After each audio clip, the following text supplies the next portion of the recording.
Thank you to DangerTalk's presenting sponsor, DraftKings. Download the DraftKings app now and use code DangerTalk. What would you say the proportion is?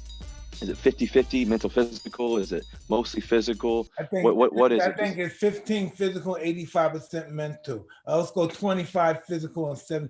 Physicality our body's only purpose is to carry our brain, so I don't have too much respect for the physical aspect of that. I understand everything arises from the mind. You have to look at it from this perspective, Russell. What allows you to be conscious of what's in your mind right now? The conversation we're having and the questions that you're asking, how'd you become conscious of that? Are they just flowing in your head right now? How do they blow up? How do those words come in your head? How are you conscious of that? Where's that coming from? Yeah, I think that's from, being kind of in a place that you've been at, success and winning and championships, and constantly thinking about greatness every day. I never wanted, Mike. I never wanted to do anything, halfway. I've always wanted to give it up my all. Whenever I do something, all I ever think about is the process. And I think that for me, I've always been so obsessed with the process more so than the end result.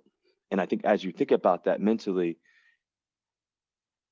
everything you think about and everything going back to discipline, as you talked about with Cuss and what he taught you about discipline and what that looks like and how to be able to be honest with you, quiet out all the noise and the distractions, especially when you're training, especially in the middle of the season, and what that looks like, and to be able to bring it to, a focal point.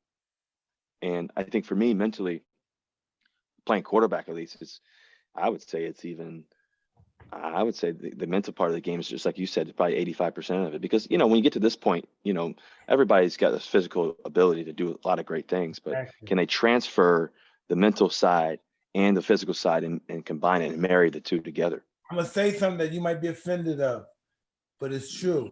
At the level of the game me and you are at, you're only the best because you're smarter. At this level of the game, it's only because you're smarter, not because you're stronger, bigger, or tougher.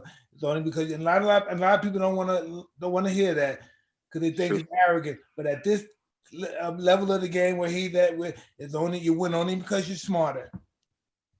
Yeah, well, I think it's so true because the brains and the process, and then even in the midst of the fight, even in the midst of the moment, can you transfer all the information and know how to attack, know how to win, know how to process all that? Your brain is moving millimeters of seconds. Your brain is moving faster than you could even imagine. Especially in boxing, but standing in the pocket, it's very similar because everybody's moving, everybody's running at you, and you got to make fast decisions. I mean, they talk about getting the ball out in 2.2 seconds. Football and boxing, you're risking your health. So you have to really be on top of your game. How do you prepare for that? Obviously, you spar and do all that stuff, but is there another way that you prepare your mind mentally to transfer all that information so fast, at lightning pace? It's just it's getting in touch with your consciousness and your fear. Yeah. Once you embrace that, you have no worry of anything. You have to embrace that fear. This is your brother. This is your woman. This is your wife. It's everything that you love in your life. Triple that. That's what your fear is. You can't love anything more. Is it the fear of losing it for you, Mike, or is it the fear of not having it? Is the fear of, like you said, I talked about Brownsville, I don't want to go back. That kind of fear that you're talking about? No, it's the fear of not accomplishing my objective.